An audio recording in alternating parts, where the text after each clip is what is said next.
Also like to thank the organizers for inviting me to speak at this year's Advanced Neuroradiological course. Now, differentiating between malignancy and infection for aggressive lesion of the skull base can be a diagnostic problem because of the following reasons. Firstly, a patient with malignant otitis externa or MOE. Now this, if you noticed the previous talk, the current name for this is necrotizing external osteitis, NEO, but we are more used to this MOE term, and the surgeons are also more used to this MOE term, so I just stick on with it. Now, this patient MOE, which this is the most common cause of skull base osteomyelitis, they might not present with the typical symptom. There's a word missing, might not present, of fever, ear pain, and ear discharge. But sometimes they present with symptoms that points to other disease entities like strokes or like intracranial tumor without clinical evidence of infection.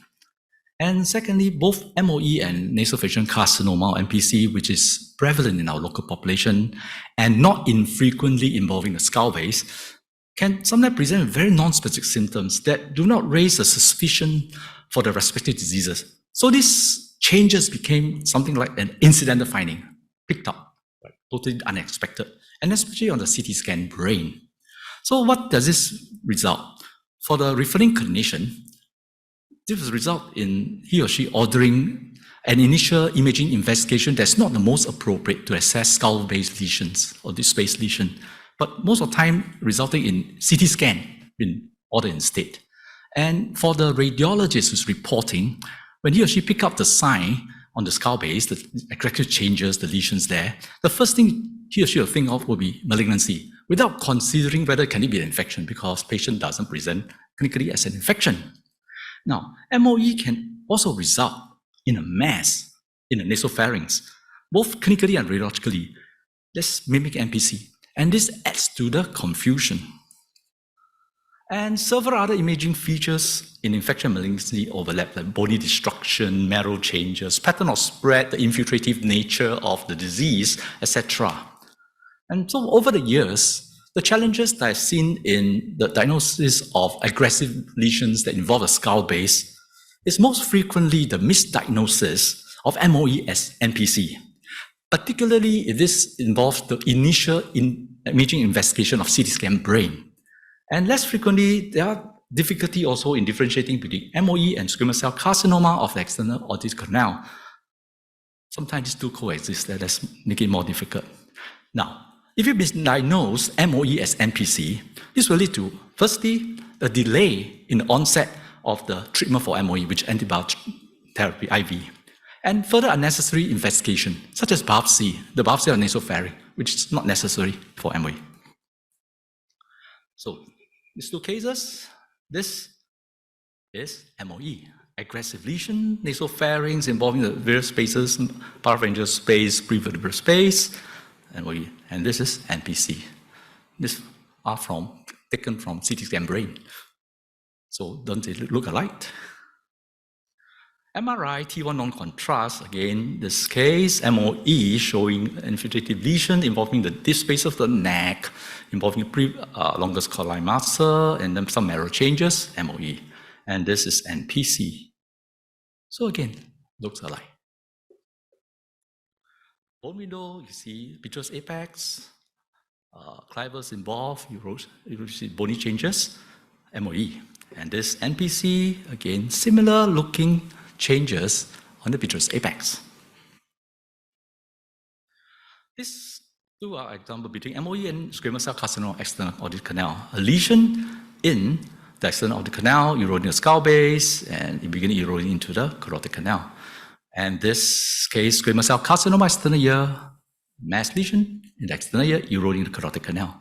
Looks similar. On MRI, the same.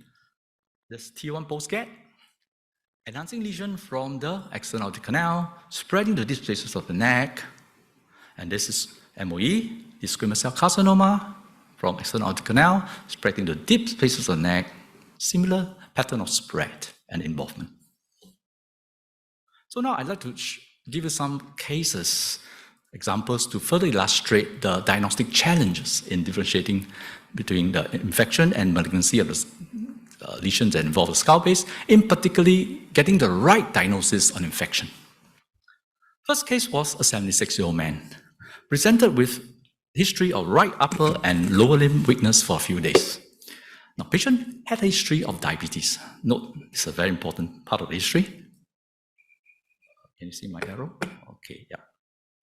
And patient was afebrile at presentation. So on clinical examination, there was right upper and lower limb weakness. So this looks like a case of stroke, but no evidence of infection. So the initial clinical diagnosis, CVA, which was reasonable. CT scan of the brain was ordered first. So in the scan, there wasn't any infarct or hemorrhage in the brain, intracranial. But what the radiologist noted was an aggressive lesion in the disc space of the neck below the skull base, here involving different spaces, and at the same time, there are destructive changes in the bone of the skull base. So with this, the radiologist initially reported as NPC on the CT scan. Well, you may feel that this was reasonable, but in this scan, there were already signs that show that this MOE should be the first diagnosis, not NPC, and I'll elaborate on this later.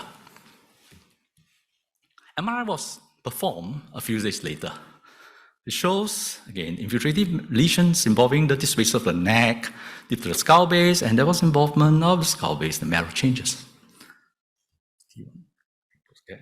So, after MRI, the report came back, skull base osteomyelitis, secondary to MOE.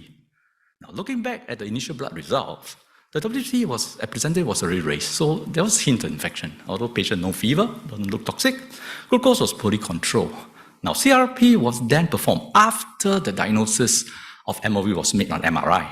And this confirmed this is indeed an infection, not malignancy. So because of that, you can notice that there was a delay of a few days between the first picking out of the abnormality of changes of skull base and the onset of treatment for MOE. And besides this, for this case, the surgeon that's looking after the patient insisted on carry on with the planned biopsy of the nasopharynx because he saw a mass in the nasopharynx, and that because the report initially said NPC, so he just wanted to make sure that it's not the MRI report was wrong, was not incorrect. So of course the result came back, no evidence of malignancy, inflammation, infection, so confirming MOE. So, but this an unnecessary biopsy, I feel. Now, case number 2 was a 54-year-old man, presented with slurred speech, headache, and eye pain for 2 weeks. History of diabetes, again, important history. Now, on examination, there was left eye ptosis, tongue deviation to the left, facial asymmetry, some multiple cranial foci, star picture, no papilledema. Patient, again, was afebrile, no evidence, clinical evidence suggests infection, and the initial clinical diagnosis, orbital apex syndrome, which was reasonable. CT scan of the brain, again, performed, which shows aggressive lesion deep to the skull base with erosion of the bone, this side, and involvement of the cavernous sinus, and as well as the petrous, the orbital apex. So the diagnosis on the CT scan, initially, NPC with involvement of cavernous sinus and orbital apex. For this particular case, I say that this diagnosis was reasonable. Look at the blood test, the total white just slightly raised, and glucose was normal. MRI performed shows lesions, enhancing lesion involving the deep space of the neck, deep to the skull base, left side more than right, marrow involvement of the skull base, again showing orbital apex and cavernous sinus involvement. So diagnosis after MRI, skull base osteomyelitis. Now this is secondary skull base osteomyelitis, not due to MOE. Okay, so CRP performed then confirmed again infection, and patient was treated IV Fortum, vancomycin with clinical improvement, and on follow-up MRIs, the radiological features also improved. And this was done about slightly less than 2 months after onset IV antibiotic therapy. You can see that the changes has much improved. Okay, There's still some thickening of soft tissue enhancement in this carotid space and perivertebral space. Now, after this, another follow-up scan was performed about slightly more than a month after this, and note that the change is almost normal. There's still some mild soft tissue thickening enhancement here, but much improved. Case number 3, a 44-year-old man presented with a history of syncope to the medical department. So very non-specific, syncope, that's all. Patient in this case was non-diabetic. Okay, so that's part of history that's different from the rest. Clinically, there was no neurological sign, afebrile, initial blood result, unremarkable. So pretty non-specific. So CT scan of the brain performed. Right, it shows a mass in the nasopharynx affecting the carotid space, perivertebral space, and I did show here erosion of skull base. Diagnosis of the CT scan, suspicious for NPC, which I agree. This case, yes, was reasonable diagnosis. MRI performed later shows, yes, a mass in the nasopharynx with lymphadenopathy in retropharyngeal space, carotid space on the same side. EVD titer, perform raise. And biopsy confirmed NPC. Case number 4, 71-year-old man, diabetic. Again, important history, always take note of that. Presented to A&E department for generalized malaise, cognitive impairment, and incontinence. Clinically well, afebrile, no localized sign. So doesn't present like an infection. So very non-specific sign.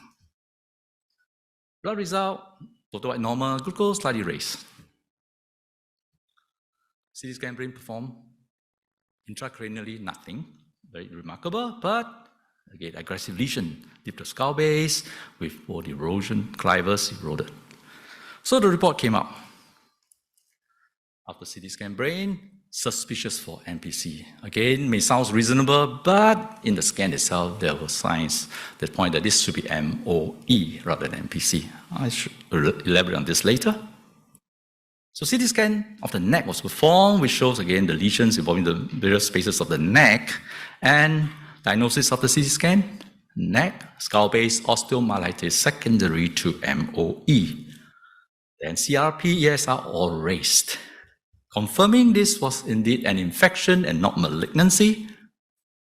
So you can see the challenges of differentiating between infection and malignancy that involve the skull base, in particularly in getting the correct diagnosis of infection, especially so if the initial imaging investigation was a CT scan, right? Not really appropriate for the assessment of skull base per se, but we just pick it up on the CT scan brain. Now, the good news is, though, that the differentiation can easily be made based on the radiological features on CT scan and MRI. Of course, MRI is more superior than CT scan, and even if the initial investigation was a CT scan brain. Now, of course, you must take into account clinical data. As I pointed out just now, history of diabetes of the patient is very important, even though the patient may not present clinically like an infection. The very fact that patient is a diabetic means that infection is still high on the list of differential. Of course, it doesn't mean that patient with diabetes cannot get malignancy, but always must think of infection as a possibility. Right? Clinical examination, well, if the clinician would care to look into the year for patient MOE, then you will see the discharge and see the credential teacher, but most of the time this wasn't done. Okay, infection marker, WC count raised is useful to suspect that this could be infection rather than malignancy, but you can see just sometimes not raised at all. ESR, CRP count, very useful for confirming infection, but if the patient doesn't present like an infection, this would not be assessed initially, later on, right? So for tumor, of course, tumor marker for NPC, EVV titer. However, if after all this thing there's still a problem, right, still not sure, then the other things that can help is the radionuclide scan, study quite useful, and biopsy. Of course, biopsy is necessary, is needed to confirm and give histological signs of malignancy. But this is rarely needed to confirm that it's an infection, MOE. So what are the radiological features that favors infection? The presence of abscesses. Well, tumor necrosis, which can look like abscesses on the scan, are rare, rather uncommon, okay? the preservation of soft tissue architecture in the presence of abnormal T2 signal and then contrast enhancement. The muscle fibers are preserved for infection, usually hyper-intense T2 signal. Non-restricted diffusion, high ADC value, but if there are abscesses within the infection, then these pocket abscesses can show restricted diffusion. These are exceptions. Roscoe features that favors malignancy, distortion architecture of the involved muscle, the fibers are distorted, more mesh-like. Infection can sometimes be mesh-like, but they tend to be less mesh-like. Okay. The involved area iso to hypointense T2. But just to take a note, there can be foci of very low T2 signal within the infection, especially if that is due to fungal, or the etiology is fungal. So you can see this tiny, very low T2 foci. Come on, you can see. Now, additional features between MOE, specific for MOE versus MPC, right? The involvement of lateral structures, TMJ periodic space, MOE. Now, TMJ important because TMJ is usually, even the CT scan brain, part of it is usually included in the scan. So you must look at it carefully. If this is involved, then I'm going to raise MOE first rather than MPC, because MPC involvement of this TMJ is rare. Okay.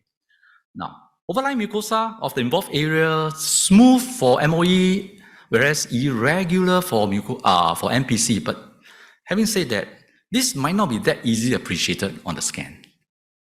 The lymphadenopathy and distribution, they are actually not prominent in MOE, right? And if there are lymph nodes, then they're distributed in the perioral distribution.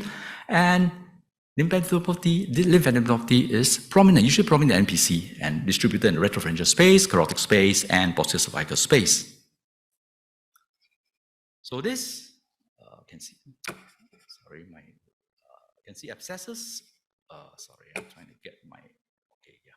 Abscesses, okay, in the case of MOE, pocket abscesses here, CT scan, MRI. For this case, the abscesses are less distinctly seen, but you can sometimes a little bit, you can make out of it, right? But on MRI, you can see this pocket abscesses for MOE. This case, MOE, the involved area T2 hyper-intense. Now, this longus capitis muscle involved. But look at the fiber, muscle fiber, they are preserved, architecture preserved. But this case of MPC, the areas, the lesion is iso-intense to the brain, and the longus capitis muscle here, the architecture distorted. In this case, skull-base osteomyelitis, and you can see here on the T2 weighted sequences, there's some very low T2 signal. This at present favors infection. Smooth versus irregular overlying mucosal surface. This MOE, look at the mucosal surface, smooth. Okay. This MPC, the mucosal surface, irregular here. But as I say, this one may not be that easily appreciated on the imaging.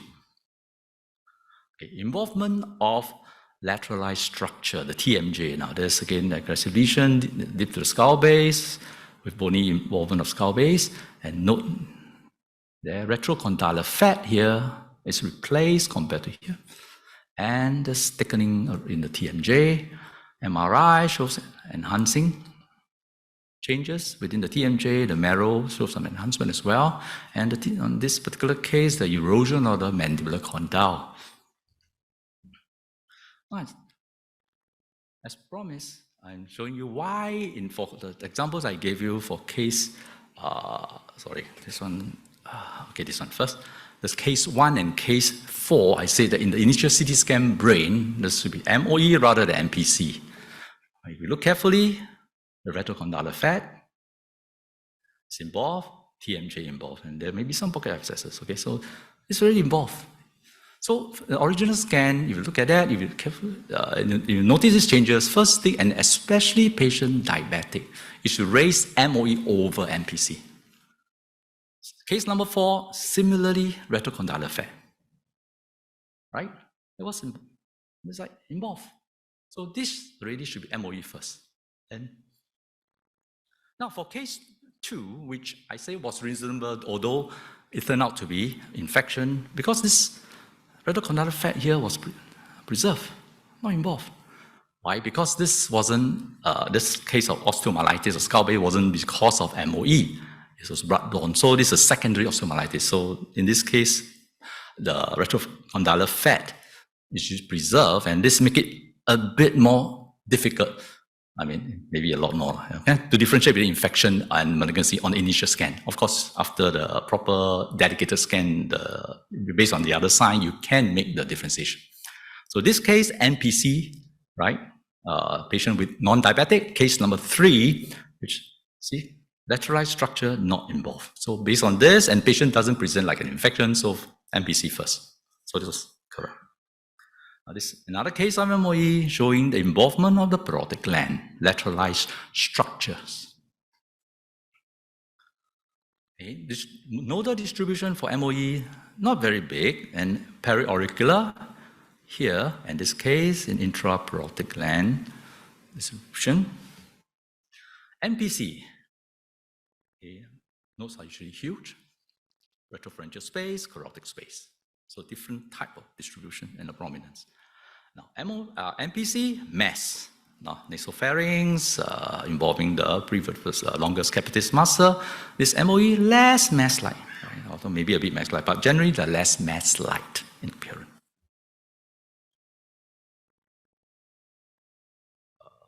Sorry. Okay, non-restricted diffusion.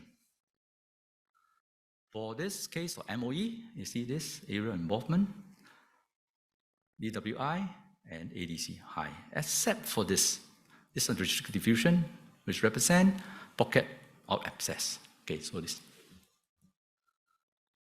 MOE, again, TMJ involved, okay, and then ADC high value, non-restricted.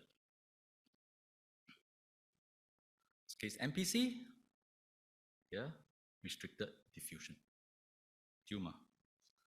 Okay, NPC, here, restricted diffusion. Even a small NPC, a small focus, can also show restricted diffusion. As this case, this one is a small mass in the right fossa rosomolar, NPC, and it shows restricted diffusion. Yep. So this summary chart stating the differences between MOE and NPC. For MOE, high T2 signal, NPC low to iso T2 signal. Abscesses common for MOE. Tumor necrosis that look like abscesses are rare. Architecture of involved area preserved, architecture distorted. Less likely mass-like, more commonly mass-like. Overlying mucosa smooth for MOE. Overlying mucosa often irregular, but this may, as I say, not as easily appreciated. Now this is important. Involvement of lateralized structure for MOE, almost always actually. And NPC, involvement of lateral structures is rare. And MOE, non-restricted diffusion, abscesses, and restricted diffusion for NPC, and lymphadenopathy, usually not prominent, and on MOE, but usually prominent in NPC. Now, coming next to MOE versus a squamous cell carcinoma of the external aortic canal, the radiological features between these two show significant overlaps. Okay, both show similar spread from EAC to the deep spaces of the neck with destructive bony changes and frequent involvement of the TMJ. And on otoscopy, both can also appear similar, usually presenting like a polyp or a tongue granulation tissue, so making both radiological and clinical diagnosis a bit more difficult. Right? However, the clinical profile of these two are different, and there are also some of the same differences in the radiological features that we have just discussed. So in the clinical setting for MOE, again, usually immunocompromised, and most commonly is diabetes. Of course, other type of immunocompromised status, like HIV, are also included. Now, these are elderly patients and might be septic at presentation, although this is not always the case, right, as I shown just now. Now, squamous cell carcinoma patients are usually younger, mostly in the 5th and 6th decade. And patients usually not immunocompromised. They are usually not septic at presentation, not afebrile. Of course, race infection markers like WBC, count, CRP, ESR are favoring MOE. Again, these two, MOE, squamous cell carcinoma external ear, looks similar pattern of spread, both TMJ on this MOE and the squamous cell carcinoma in both. So this is not a helpful sign to differentiate between the two.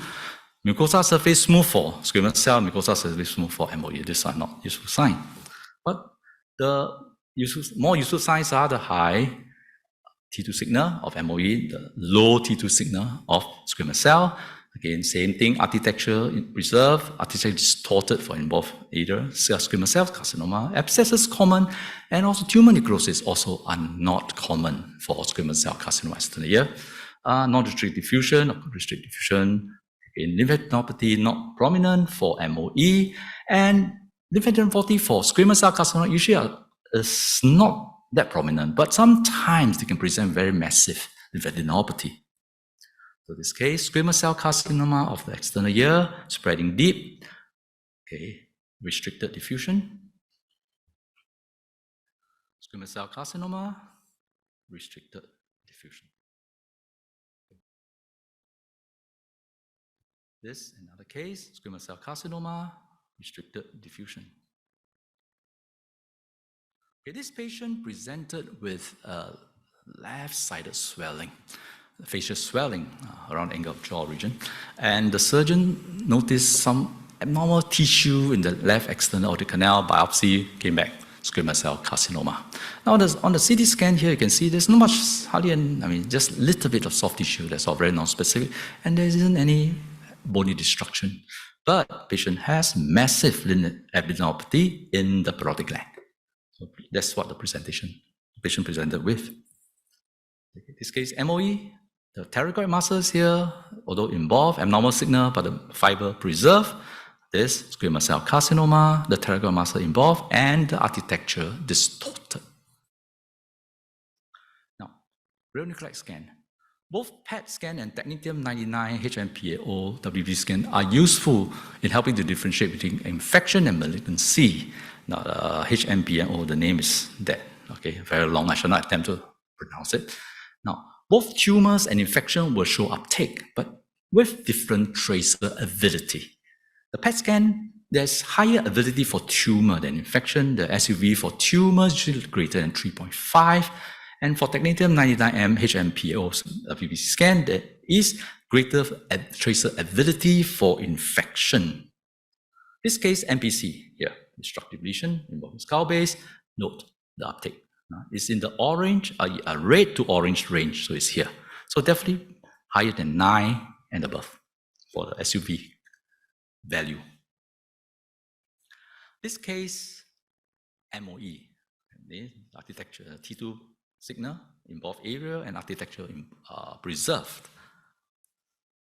Uptake, yes, there was tracer uptake, but turquoise range. The range in the turquoise color, and this about 4, about almost 5, right? Not high. Now, to give you an example, this was a 71-year-old man, diabetic. Okay, so this will ring a bell. Okay, must consider infection, diabetic. Okay, they complained of headache and developed 12 cranial nerve palsy. So the CT scans show a mass in the nasopharynx region involving the jugular foramen, carotid canal, as well as the petrous apex. So aggressive lesion. MRI done, heterogeneous enhancing mass in this region, again, same region, involving the skull base, and the dura is involved as well. Now, the T2, on the T2 signals, ISO to the brain at the most mildly hyper-intense signal. So infection or tumor, because this one looks a bit mass-like. Okay, at this point, difficult, but patient diabetic, must always consider infection. Technetium-99 HMPAO WBC scan was performed, which shows avid tracer uptake. So this infection. Okay, so anyway, biopsy performed to confirm aspergillosis infection. So in summary, you can see the infection of the skull base can have atypical clinical presentation. And then tumors and infection can have overlapping radiological signs and radiological features, resulting in misdiagnosis. Most often with MOE, with skull base osteomyelitis been misdiagnosed as MPC, particularly if the initial imaging investigation is a CT scan break. Right? However, this is often possible to differentiate between the two based on the radiological difference changes. Was MR better than CT? Taking into account the clinical history, very important. History of diabetes must always think of infection as a possibility. Okay, and also of course the laboratory findings. Radionuclide study can be useful supplementary investigation, and biopsy is needed for histological diagnosis for tumors, but this should rarely be required for the purpose of differentiating from MOE. So it's important to make the right diagnosis early, even on the first imaging investigation, right? Straight away, get it right to avoid the delay in the treatment and the unnecessary biopsy in case of MOE. Thank you for your attention.